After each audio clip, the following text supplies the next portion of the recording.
उनकी अख में अख पा गया को मोदी तू है मोदी। जिदन पाक फौज के शहीना के हत्थे चढ़ गई तो मार मार के कर भी सीधी। कोई टिकटॉक बना रहा, कोई व्हाट्सएप बना रहा, कोई फेसबुक बना रहा, कोई कुछ बना रहा। अगर अल्लाह ने तुहानू ये चीज़ां दित्तियां ने फिर इन्हां दा इस्तेमाल सही करो।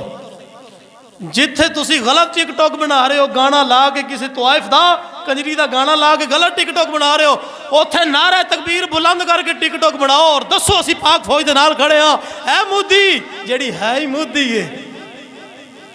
क्यों जी? मोदी दी अख विच अख पा के ओनू पैगाम दिओ। उनकी अख विच अख पा गया को मोदी तू है मोदी। जिदन पाक फौज के शहीना के हत्थे चढ़ गई तो मार मार के कर भी सीधी देणगे। इंज दी जनाब वीडियो बनाओ, इंज दे पैगाम सोशल मीडिया ते फैलाओ तो भारत नो इंडिया नू भी पता चल जाए कि पाक फौज कली नहीं, इन्हां दे नाल इन्हां दे जवान भी खड़े। मोदी नू भी पता लगे कि बई इन्हां नू नहीं छेड़ना हैगा। इन्हां नू की उन्हें आख्या? उन्हें आख्या मैं पाकिस्तान ते कब्जा करना है। पहले इन्हें आख्या मैं जी कसूर ते कब्जा करना है।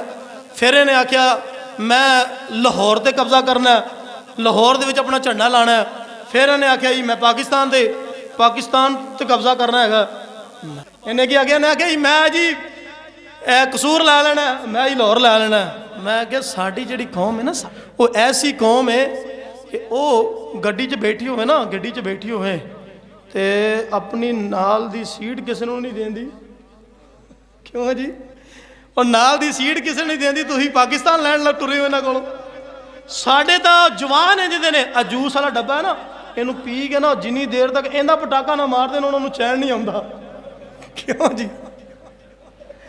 जूस वाला डब्बा 50 रुपये का आउंदा है। इनू पी के फिर इहदी जवाब भर के ते फिर पैर थले रख के ते फिर पटाका मारते हैं, फिर चस लेंदे ने।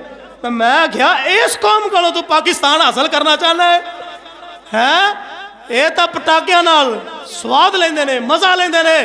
इधर नजर ना करी, इधर पाकिस्तान दे ऐसे शहीद ऐसे जवान मौजूद ने कि तेरी अख विच अख पा के तेनू दसणगे कि पाकिस्तान दा एक एक बच्चा छोटे तो लैके वड्डे तक हर बच्चा अपने दिल विच जज्बा जिहाद लैके फिर रहा है।